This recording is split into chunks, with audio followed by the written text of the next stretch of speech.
Hi friends, हाल બે ચેનલમાં તમારું સ્વાગત છે। આજે આપણે જોઈશું anatomy MCQ most important 20 MCQ બરાબર, જે ક્લિનિકલ સુપરવાઇઝરની એક્ઝામ આવવાની છે એના માટે। અને જો તમારી કોમેન્ટ્સ વધારે આવશે તો આપણે સબ્જેક્ટ વાઇઝ દરેક મોક ટેસ્ટ સ્ટાર્ટ કરીશું, જેની અંદર આપણે 50 એમસીક્યુ લઈને આવીશું। પણ આના માટે મારે મેક્સિમમ કોમેન્ટ જોઈએ। ચલો શરૂઆત કરીએ, કોમેન્ટ કરજો।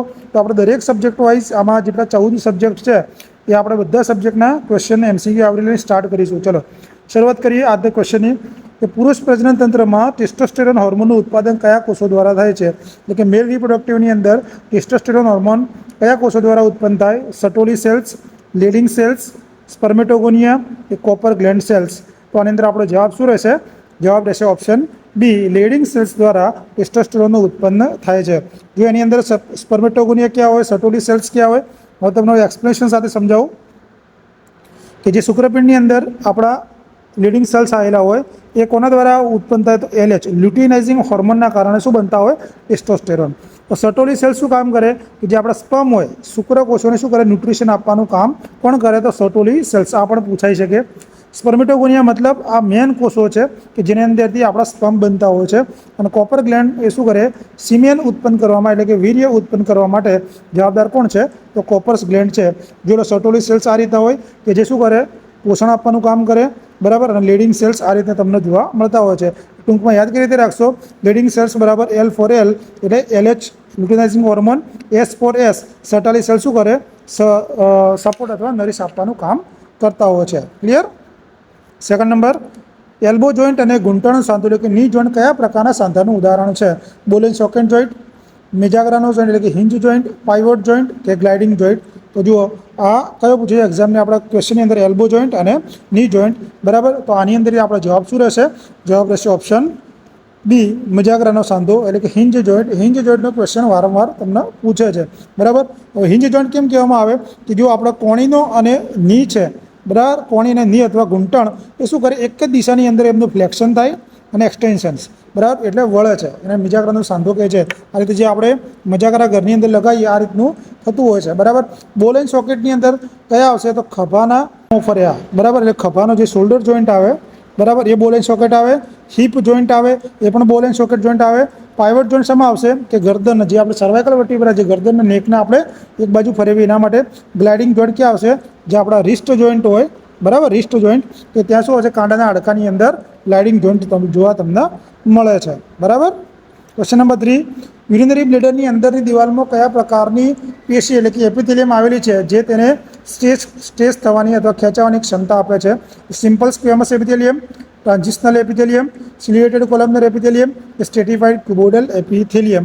તો જો આકૃતિમાં તમે જોઈ શકો તો આની અંદર આપણો જવાબ રહેશે ઓપ્શન બી, ટ્રાન્ઝિશનલ એપિથેલિયમ આવેલી છે બરાબર। હવે જો આ ટિશ્યુ છે બરાબર, હવે એની અંદર શું? ટ્રાન્ઝિશનલ એપિથેલિયમ એટલે જ્યારે યુરિન એની અંદર ભરાય બરાબર એટલે શું થઈ જાય? એ ખેંચાય અને સપાટ આ જે એની સપાટી છે એકદમ ચપટી થઈ જાય। કેવી થઈ જાય? ચપટી થઈ જાય। પછી એ મૂળ આકારની અંદર પાછા આવતા હોય છે બરાબર। સિમ્પલ સ્ક્વેમસ ક્યાં હોય? લંગ્સની અંદર અને આપણી જે કેપિલરીઝ હોય એટલે કે રક્તવાહિનીની અંદર જોવા મળે છે। સિલેટેડ કોલમનર ક્યાં હોય? ખાસ કરીને આપણે એરિયાની અંદર બરાબર, એરિયાની અંદર જે કચરો બહાર કાઢવાનો હોય એની અંદર તમને જોવા મળે। સ્ટ્રેટિફાઈડ કઈ જગ્યાએ તમને જોવા મળે? જે સ્વેટ ગ્લેન્ડ હોય એટલે કે આપણી જે પરસેવાની ગ્રંથિ હોય એની અંદર તમને સ્ટ્રેટિફાઈડ ટ્યુબોઇડલ તમને જોવા મળતી હોય છે બરાબર।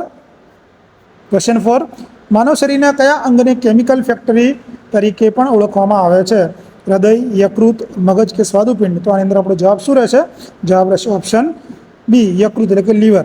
હવે લીવરમાં શું થાય? કે 500+ કાર્યો કરે બરાબર। ખાસ કરીને ડિટોક્સિફિકેશનનું કાર્ય કરે, બાઇલ પ્રોડક્શનનું કામ કરે, ન્યુટ્રિશન સ્ટોરેજનું કામ કરે કે શરીરમાંથી જે ઝેર દૂર કરવું બરાબર, પ્રોટીન બનાવવાનું, પિત્તરસ ઉત્પન્ન કરવાનું, એ બધા કામ કોણ કરે છે? તો લીવર કરે છે બરાબર। એવું પૂછે ભાઈ શરીરનું લાર્જેસ્ટ ઓર્ગન પૂછે, સોરી લાર્જેસ્ટ ગ્લેન્ડ પૂછે બરાબર, તો ઇન્ટરનલ બહારનું તો આવે, સ્કિન આવે, ઇન્ટરનલ ઓર્ગન્સ પૂછે તો શું આવશે? લીવર આવશે બરાબર। આ ખાસ યાદ રાખજો। હૃદય શું કરે? લોહીને પંપ કરવાનું કાર્ય કરે। મગજ શું કામ કરે? કે આખા શરીરનું ન્યુરોલોજીકલ નિયંત્રણ કામ કરે। અને સ્વાદુપિંડ શું કામ કરે? પાચન ઉત્સેચકો અને ઇન્સ્યુલિન બનાવવાનું કામ કરે છે। ક્લિયર? ચલો ક્વેશ્ચન આગળ, લોહીમાં કેલ્શિયમનું સ્તર ઘટાડવા માટે કયો હોર્મોન્સ જવાબદાર છે? જો અહીંયા ઘટાડવાની વાત છે તો પેરાથાઇરોઇડ હોર્મોન શું કરતું? કેલ્શિયમનું સ્તર વધારતું હતું બરાબર બ્લડની અંદર। કેલ્સિટોનિન, એડ્રીનાલિન કે ઇન્સ્યુલિન? તો અગાઉના લેક્ચરમાં આપણે વાત કરી છે પેરાથાઇરોઇડ હોર્મોનની, તો જવાબ આવશે બી, કેલ્સિટોનિન. તો કેલ્સિટોનિન શું કરશે કે હાડકાની અંદર કે બોનની અંદર શું કરે, કેલ્શિયમ ભેગું કરશે, બ્લડમાંથી કેલ્શિયમ લઈ અને બોનની અંદર જમા કરશે, બરાબર. એટલે શું કરશે કેલ્સિટોનિન, આ જોઈ લો આકૃતિમાં, બ્લડ કેલ્શિયમ લેવલ ઘટાડશે અને બોનની અંદર શું કરશે, કેલ્શિયમ વધારશે, બરાબર. એટલે ટૂંકમાં બંને ઓપોઝિટ કામ કરે. જો કેલ્સિટોનિન બ્લડમાં ઘટાડે, પીટીએચ બ્લડની અંદર વધારવાનું કામ કરે. એટલે પેરાથાઇરોઇડ શું કરે, બ્લડમાં કેલ્શિયમનું પ્રમાણ વધારે, બરાબર. હવે એડ્રીનાલિન જે આપેલું છે ક્વેશ્ચનની અંદર, તો એડ્રીનાલિન ફાઇટ એન્ડ ફ્લાઇટ એટલે કે ઇમરજન્સી કન્ડિશન્સની અંદર તમારે આ એપિનેફ્રિન અને નોન એપિનેફ્રિન હોર્મોન્સ ઉત્પન્ન થતા હોય છે, બરાબર. અને ઇન્સ્યુલિન શું કામ કરે, આપણા બ્લડ ગ્લુકોઝ મેન્ટેન કરવાનું કામ કરે છે. માનવ સ્કલમાં એટલે કે માનવ ખોપડીનું એકમાત્ર ચલિત અસ્થિ એટલે કે મૂવેબલ બોન કયું છે? આપણા જે બોનની અંદર મૂવેબલ કયું છે? મેક્ઝિલા, મેન્ડિબલ, ફ્રન્ટલ બોન કે ઝાયગોમેટિક બોન? તો એની અંદર મૂવેબલ બોન કયું આવશે? તો જો આ બોન છે આખો, અને તમે ઓળખતા હોય તો તમને જવાબ આવડી જાય. તો આ જવાબ હશે મેન્ડિબલ બોન. કયું? મેન્ડિબલ બોન એકલું જ મુવમેન્ટ ધરાવે છે. જે નીચલું હાડકું જે અહીંયા બતાવ્યું છે આકૃતિની અંદર, બરાબર. મેક્સિલા કયું છે? તો આ ઉપરનું હાડકું શું છે? આ મેક્સિલા બોન છે. ફ્રન્ટલ બોન આ આપણે સ્કલનું બોન છે, બરાબર. ઝાયગોમેટિક બોન અહીંયા હોય, જે આપણે ચીક બોન તરીકે ઓળખીએ છીએ. ક્લિયર? હૃદયના ધબકારાનો ગ્રાફિકલ રેકોર્ડ દર્શાવતી તપાસને ઇસીજી કહે છે. તો તેમાં પી વેવ શું દર્શાવે છે? બરાબર. એટ્રિયલ ડીપોલરાઇઝેશન, વેન્ટ્રિક્યુલર ડીપોલરાઇઝેશન, ક્ષેપકનું શિથિલન કે એસએ નોડનો વિલંબ, બરાબર. તો આની અંદર PQRS હોય છે, બરાબર. તો આ ઘણીવાર એક્ઝામમાં પીનું બી પૂછે છે અને QRSનું બી પૂછે છે. તો જવાબ શું આવશે આની અંદર? જવાબ આવશે ઓપ્શન એ, એટ્રિયલ ડીપોલરાઇઝેશન, બરાબર. એટલે ઇસીજીમાં પીવે શું બતાવે? કે હૃદયના જે ઉપરના એટ્રિયા છે એને સંકોચન દર્શાવે છે. વેન્ટ્રિક્યુલર ડીપોલરાઇઝેશન શામાં આવશે? QRS કોમ્પ્લેક્સની અંદર, બરાબર. આ જે QRS કોમ્પ્લેક્સ હોય. અને ટી વેવ શું દર્શાવશે? તો એક ક્ષેપકનું શિથિલન, બરાબર. આ ખાસ યાદ રાખજો, 3 એ 3 એક્ઝામમાં પૂછાઈ જાય, બરાબર. મગજના કયા ભાગને ઇમોશનલ બ્રેન અથવા લાગણીઓનું કેન્દ્ર કહેવામાં આવે છે? પિટ્યુટરી ગ્રંથિ, લિમ્બિક સિસ્ટમ, સેરેબ્રમ કે ઓક્સિપિટલ લોબ? તો આની અંદર આપણો જવાબ શું આવશે? જવાબ આવશે ઓપ્શન બી, લિમ્બિક સિસ્ટમ, બરાબર. ખાસ કરીને લિમ્બિક સિસ્ટમ શું કામ કરે? તમારો એંગર હોય, ભય હોય, ક્રોધ હોય, પ્રેમ જેવી લાગણીઓ, યાદશક્તિ માટે જવાબદાર કોણ છે? Limbic system. પિટ્યુટરી ગ્રંથિ આપણે જોઈએ તો માસ્ટર ગ્રંથિ છે. સેરેબેલમ શરીરનું બેલેન્સ જાળવવાનું કામ કરે છે. ઓક્સિપિટલ દ્રષ્ટિ માટેનું કામ કરે છે, બરાબર. અથવા તમને એમ બી પૂછી દે, ધારો કે ઓપ્શનની અંદર લિમ્બિક સિસ્ટમ ના આલી હોય, લિમ્બિક સિસ્ટમના 2 ભાગ આલ્યા હોય, એમાં એક ગ્લાયડા અને હિપોકેમ્પસ એ આના જ ભાગ છે, બરાબર. તો આ નામ આલ્યું હોય તો પણ તમારે ઇમોશન્સ રિલેટેડ આપણે કાઉન્ટ કરવું પડે એમાં.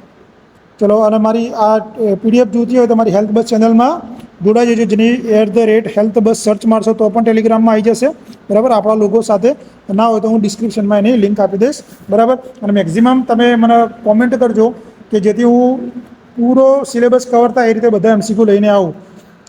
માનવ કાનમાં સમતુલન એટલે કે માનવ ઇયરની અંદર બેલેન્સ અને ઇક્વિલિબ્રિયમ, બરાબર, જાળવવાનું કાર્ય મધ્ય અને અંદરના કાનના કયા ભાગ દ્વારા થાય છે? એટલે મિડલ અને ઇનર ઇયર દ્વારા કયા ભાગ દ્વારા થાય? ટિમ્પેનિક મેમ્બ્રેન, સેમી સર્ક્યુલર કેનાલ કે કોક્લિયા કે ઇસ્ચિયન ટ્યુબ? જો મેં તમને કીધું આટલા સુધીનો ભાગ છે એ શું છે? એક્સટર્નલ ઇયર છે, બરાબર. જેને આપણે ઓટાઇટિસ એક્સટર્ના તરીકે ઓળખીએ છીએ. આ પછી મિડલ ઇયર આવે અને અંદરનું ઇનર ઇયર તરીકે આપણે ઓળખીએ છીએ. ઇયર કેનાલ છે જેને અહીંયા ટિમ્પેનિક મેમ્બ્રેન હોય, બરાબર. અહીંયા ઇસ્ચિયન ટ્યુબ કે જે થ્રોટ સુધી જતી હોય છે. આ જે શંખ જેવું છે કોક્લિયા છે, આ વેસ્ટિબ્યુલ છે, અને અહીંયા 3 બોન જ્યારે હથોડી, એરણ, પેગડું, મેલસ, ઇન્કસ અને સ્ટેપસ, બરાબર. તો આનો આપણો જવાબ શું આવશે? સેમી સર્ક્યુલર કેનાલ, બરાબર. એટલે આ શું કરે? આપણે જે શરીરની ગતિ અને સંતુલન જાળવવાનું કામ કોણ કરે છે? તો સેમી સર્ક્યુલર કેનાલ, બરાબર. કોક્લિયા શું કામ કરે? સાંભળવાનું પૂછે તો કોક્લિયા, યાદ રાખજો, સાંભળવાનું પૂછે તો કોક્લિયા અને સેમી સર્ક્યુલર કેનાલ બેલેન્સ માટેનું કામ કરે છે. આ યાદ રાખજો ખાસ. સામાન્ય શ્વાસોશ્વાસ દરમિયાન એક વખતમાં અંદર લેવાતી કે બહાર કાઢવામાં આવતી હવાના જથ્થાને શું કહેવાય છે? Tidal volume, vital capacity, residual volume કે ઇન્સ્પાયરેટરી રિઝર્વ વોલ્યુમ? તો આની અંદર આપણો જવાબ શું આવશે? જવાબ આવશે ટાઇડલ વોલ્યુમ. ઘણીવાર એક્ઝામમાં તમને પૂછે કે ટાઇડલ વોલ્યુમ નોર્મલ કેટલો હોય? તો 500 ml. કેટલો? 500 ml, બરાબર. ટાઇડલ વોલ્યુમ આપણો કેટલો હોય છે? 500 ml. વાઇટલ કેપેસિટી કોને કહો? કે મેક્ઝિમમ તમે ઇન્સ્પાયર કરો શ્વાસ, મેક્ઝિમમ તમે જે શ્વાસ લો અને પછી પૂરા જોશથી એને છોડો એને કહેવાય વાઇટલ કેપેસિટી. રેસિડ્યુઅલ વોલ્યુમ એટલે કે સંપૂર્ણ શ્વાસ છોડ્યા પછી ફેફસામાં જે હવા વધે, એર વધે એને કહેવાય રેસિડ્યુઅલ વોલ્યુમ. અને આયરવી એટલે સામાન્ય શ્વાસ પછી વધારાની ખેંચાતી અંદરની હવા એને આપણે કહીએ ઇન્સ્પાયરેટરી રિઝર્વ વોલ્યુમ તરીકે ઓળખીએ છીએ. ક્લિયર? માનવ પાચન તંત્રમાં બાઇલનું ઉત્પાદન કયા અંગમાં થાય છે અને તેનો સંગ્રહ ક્યાં થાય છે? તો સ્વાદુપિંડ, યકૃત, પિત્તાશય, મતલબ આની અંદર આ રીતનું છે કે ભાઈ સ્વાદુપિંડમાં ઉત્પન્ન થાય અને સંગ્રહ ગોલબ્લેડરમાં થાય, યકૃતમાં ઉત્પાદન થાય, સંગ્રહ પિત્તાશયમાં થાય, ઉત્પાદન પિત્તાશયમાં થાય, સંગ્રહ જઠરમાં થાય, ઉત્પાદન પિત્તાશયમાં થાય, સંગ્રહ યકૃતમાં થાય. તો કોણ ઉત્પન્ન કરશે બાઇલ? બરાબર. અને એનો સંગ્રહ ક્યાં થશે? તો એની અંદર આપણે જવાબ શું હશે? જવાબ હશે ઓપ્શન બી કે યકૃત એટલે કે લીવર આપણું ઉત્પન્ન કરે બાઇલ અને એનો સ્ટોર ક્યાં થાય? ગોલબ્લેડરની અંદર થાય છે. બરાબર. બાઇલનું ખાસ નિર્માણ કોણ કરે? કે જે હિપેટોસાઇટ સેલ્સ આવેલા, કઈ જગ્યાએ હિપેટોસાઇટ સેલ્સ? લીવરની અંદર આવેલા, એના દ્વારા થાય.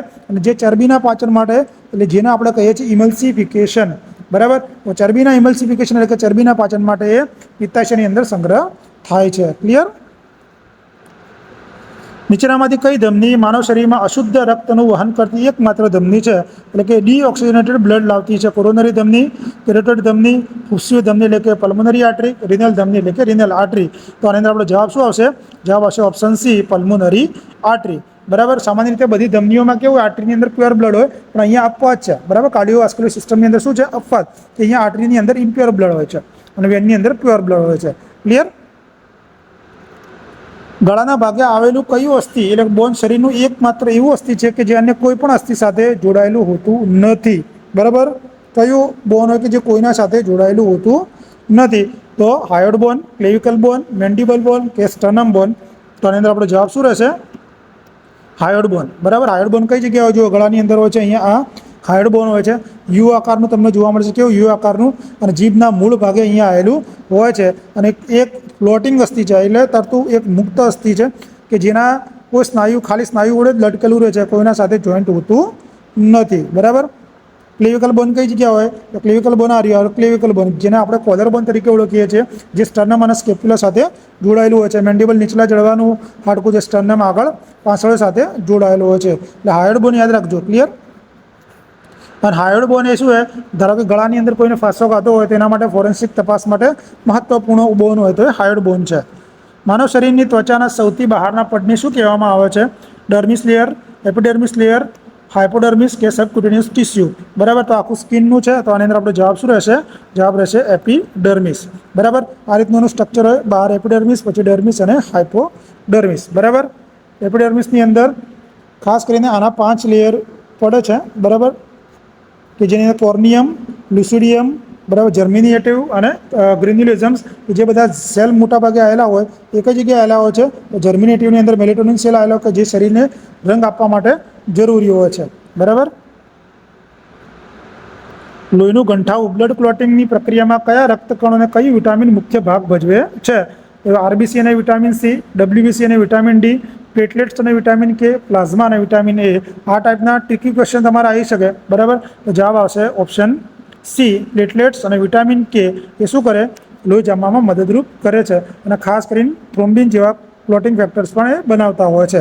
આરબીસી શું કામ કરે? રેડ બ્લડ સેલ્સ એ ઓક્સિજનનું વહન કરવામાં કામ કરે. વિટામિન સી મોટે ભાગે રોગ પ્રતિકારક શક્તિ માટે કામ કરે. ડબ્લ્યુબીસી શું કામ કરે? તો ઇન્ફેક્શન સામે લડવા માટે કયા હોય જવાબદાર? WBC white blood cells. બરાબર. અને પ્લાઝમા શું છે? કે આપણા બ્લડની અંદર રહેલો પ્રવાહી છે 90% ભાગ. બરાબર. જેને આપણે પ્લાઝમા કહીએ છીએ. અને ન્યૂબોર્નમાં કદાચ પૂછે તો ન્યૂબોર્નની અંદર આપણે તરત જ વિટામિન કે આપીએ, કારણ કે એની જે ગટ્સ હોય, બરાબર, જે એ વિટામિન કે ઉત્પન્ન કરી શકતી નથી. એટલે 2, 7, 9 and 10. બરાબર. આ ડેફિશિયન્સી જોવા ના મળે એના માટે આપણે વિટામિન કે આપીએ છીએ. બરાબર. અને વિટામિન કેનું નામ મને કોમેન્ટમાં કરજો. બરાબર. વિટામિન કેનો આપણે કયા નામથી ઓળખીએ છીએ તો મને કોમેન્ટ કરજો. કાની અંદર આવેલી શ્રવણ અસ્થિઓમાં ઈરણ તરીકે ઓળખાતું અસ્થિ કયું છે? તો મેં તો વારંવાર તમને ભણાવ્યું છે. બરાબર. ઇન્કસ, મેલસ, સ્ટેપસ અને કોક્લિયા. તો મેં તમને યાદ કઈ રીતે રખાવી દઉં તો ભાઈ મિસ તરીકે યાદ રાખવાનું છે. બરાબર. કઈ રીતે યાદ રાખશું? મેલસ, ઇન્કસ અને સ્ટેપસ. તો હથોડી, એરણ અને પેંગડું. તો જવાબ શું આવશે? જવાબ આવશે ઇન્કસ. બરાબર. જુઓ, મેલસ એટલે હથોડી, બરાબર, ઇન્કસ એટલે એન્વિલ એટલે કે ઈરણ, અને સ્ટેપસ એટલે પેંગડું. બરાબર. મિસ કરીને તમે યાદ રાખજો, એક્ઝામમાં પૂછી શકે. ફેફસા અને છાતીની દિવાલમાં વચ્ચે આવેલા આવરણને શું કહેવામાં આવે છે? પેરિકાર્ડિયમ, પેરિટોનિયમ, પ્લુરા કે મેનિન્જીસ. તો આની અંદર આપણો જવાબ શું આવશે? જવાબ આવશે ઓપ્શન સી પ્લુરા, બરાબર. જો પેરિકાર્ડિયમ કઈ જગ્યાએ હોય, હૃદયની અંદર હોય. પેરિટોનિયમ કઈ જગ્યાએ હોય, એબ્ડોમિનલ કેવિટીમાં હોય. લંગ્સની અંદર શું હોય, પ્લુરા આવેલું હોય. બ્રેનની અંદર શું આવેલું હોય, મેનિન્જીસ આવેલું હોય, બરાબર. એટલે ખાસ કરીને આ ચારે ચાર ઇમ્પોર્ટન્ટ છે, બરાબર. એની અંદર ઇન્ફેક્શન લાગે તો ITIS પાછળ આપણે લગાવી દેવાનું છે. માનવ શરીરમાં ગ્લુકોઝનું ગ્લાયકોજનમાં રૂપાંતર કરી સંગ્રહ કરવાની પ્રક્રિયા એટલે કે ગ્લાયકોજિનેસિસ મુખ્યત્વે ક્યાં થાય છે? જઠર અને આંતરડામાં, યકૃત અને સ્નાયુઓમાં, કિડની અને બરોળમાં, હૃદય અને ફેફસામાં. તો આની અંદર આપણો જવાબ શું રહેશે? ગ્લાયકોજિનેસિસની પ્રક્રિયા ક્યાં થશે? તો લીવરમાં જ થાય. આ બધું વસ્તુ ક્યાં થાય? લીવર અને મસલ્સની અંદર તમને જોવા મળશે, બરાબર. કરોડરજ્જુના અંત પૂછે એટલે કે ભાગે કયા કશેરુકાના સ્તરે પૂરું થાય છે? એટલે કે સ્પાઇનલ કોડ છેલ્લે ક્યાં પૂરી થાય છે?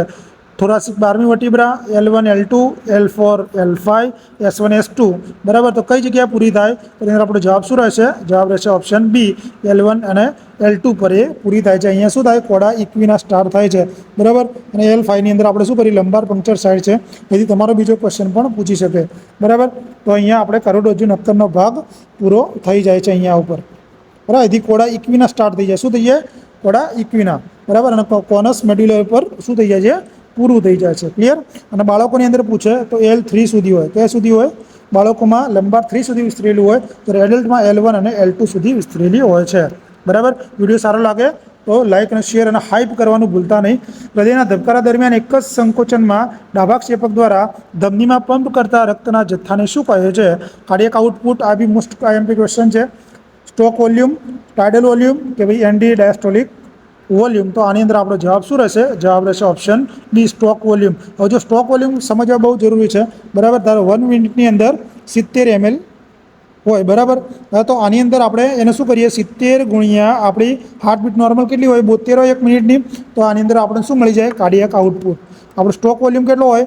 સ્ટોક વોલ્યુમ 70 હોય. કેટલો હોય? યાદ રાખજો, 70 ગુણ્યા આપણી હૃદયના ધબકારા કેટલા હોય? 72. એટલે કે પલ્સ કેટલી હોય? 72. બંનેના કાઉન્ટ કરીએ એટલે આપણને શું મળે? Cardiac output. એટલે કાર્ડિયક આઉટપુટ કેટલો હોય? 5 લીટર હોય. કેટલો હોય?